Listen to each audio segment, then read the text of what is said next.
నీ దోషము తొలగిపోయాను అనెను. అప్పుడు నేను ఎవరిని పంపెదను?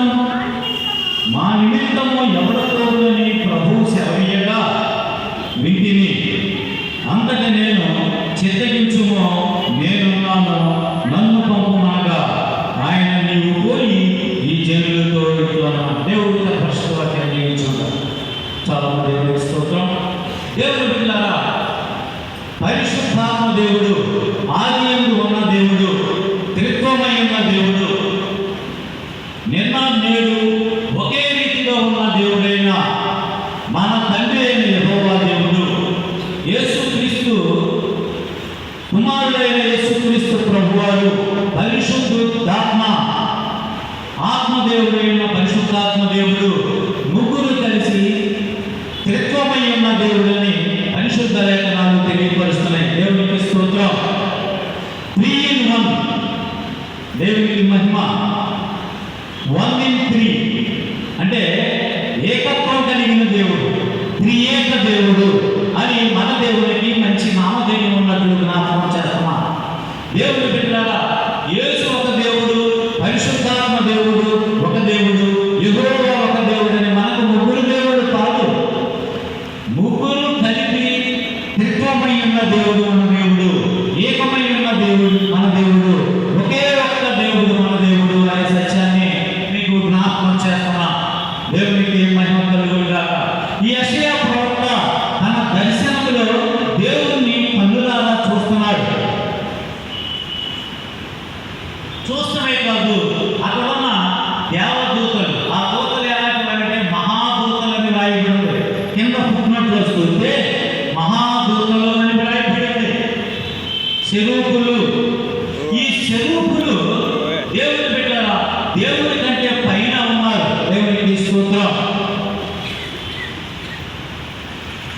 దేవాది దేవుడు ఆకాశమును అంటుకుని భూమి పైన ఉన్నప్పుడు ఆయన చొక్కాయి అంచులు ఎక్కడ ఉన్నాయండి? దేని తాగుతున్నాయి? భూమిని తాగుతున్నాయి. దేవునికి స్తోత్రం. అంటే దేవాది దేవుడు మన మందిరములో పట్టగలడు. సొలొమోను మహారాజు మందిరం కట్టించి తండ్రి అని ప్రార్థన చేసినప్పుడు, ఈ మందిరముని నామ మహిమార్థమై కట్టించాను ప్రభువా, ఇది మీరే కట్టించేదని సొలొమోను మహారాజు ప్రార్థన చేసినప్పుడు దేవుడు అంటాడు, సొలొమోను, నీవు మా కొరకు ఇన్ని కోట్ల రూపాయలు ఖర్చు పెట్టి మందిరం కట్టించేవే, ఈ మందిరం నేను నివసించడానికి సరిపోయిందా అన్నాడు. దేవునికి స్తోత్రం. ఆకాశం నాది, భూమి నాది, నువ్వెక్కడ నాకు మందిరం కట్టించగలవా అన్నాడు. దేవునికి స్తోత్రం కలుగుగా. దేవుని బిడ్డలారా, మన దేవుడు ఆద్య అంతమై ఉన్న దేవుడు, త్రిత్వమై ఉన్న దేవుడు. దేవునికి మహిమ కలుగుగా. దేవుడి దేవుడు ఆకాశమందు నుంచి భూమి ఆశీనుడై కూర్చున్నప్పుడు దేవదూతలు దేవుడిని ఘనపరుస్తున్నాడు. సైన్యములకు అధిపతి యెహోవా పరిశుద్ధుడు పరిశుద్ధుడు పరిశుద్ధుడు అని గాన ప్రతిగానాలతో దేవుడిని స్తుతిస్తున్నప్పుడు దేవుని కడప కన్నెలు కదిలిపోయి అంట. దేవునికి స్తోత్రం. ఆ దేవుని మందిరం అంతా కూడా ఏమొచ్చింది? ధూమముతో నిండిపోయిందంట. దేవుడితో నిండిపోయింది ధూమము. ధూమం అంటే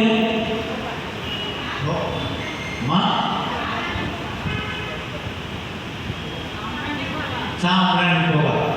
సాంబ్రాణి పొగతో నింపబడి ఉంది. ధూమం అంటే పొగ. దేవునికి మహిమ. సాంబ్రాణి పొగే వాస్తవమే. అయితే సాంబ్రాణి ఎక్కడి నుంచి వచ్చింది అంటే దేవదూతలు గాన ప్రతిగానాలతో దేవుణ్ణి స్తుతిస్తున్నప్పుడు అది వారి యొక్క స్తుతులు సాంబ్రాణిగా మంచి సువాసనగా మారిపోయింది. ఆ పొగ ఎలా ఉంది? సాంబ్రాణి పొగలాగా. దేవునికి స్తోత్రం. దేవుడిని ఇంత ఘనంగా, దేవాది దేవుడిని చూసే భాగ్యం నాకు ఇచ్చాడు దేవుడు. దేవుడిని ఇంత ఘనంగా కనపరచడానికి ఈ కేవలం మహాదేవతలకు మాత్రం యోగ్యత వచ్చింది, నేనైతే యోగ్యతను కాను కదా అని యెషయా ప్రవక్త తనలో తాను పశ్చాత్తాపడుతున్నాడు. చాలా జాగ్రత్తగా ఈ మాటలు వినండి దేవుని బిడ్డ. యెషయా ప్రవక్త తనకు తానుగా హృదయంలో వేదన చెందుతున్నాడు.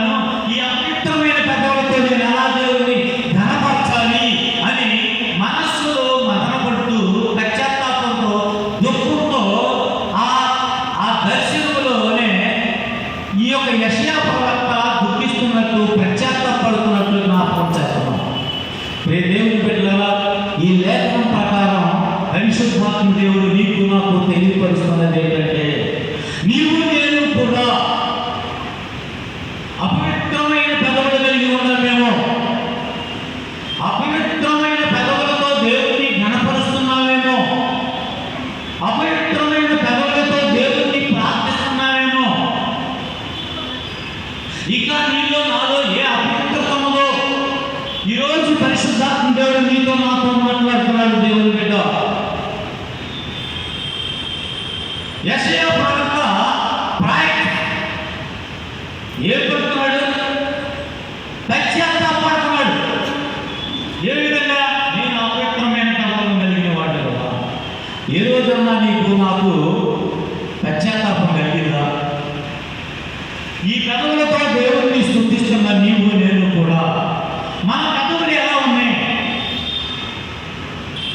మన తలంపులు ఎలా ఉన్నాయి? పరిశుద్ధంగా ఉన్నాయా? సైన్యముల అధిపతి యెహోవా పరిశుద్ధుడు పరిశుద్ధుడు పరిశుద్ధుడు అని గాన ప్రతిగానాలతో మహాదూతలు ఆయన్ని ఘనపరుస్తున్నాయి. దేవుని బిడ్డ దూతలు పరిశుద్ధులుగా ఉన్నారు. వారి పదములు పరిశుద్ధంగా ఉన్నాయి.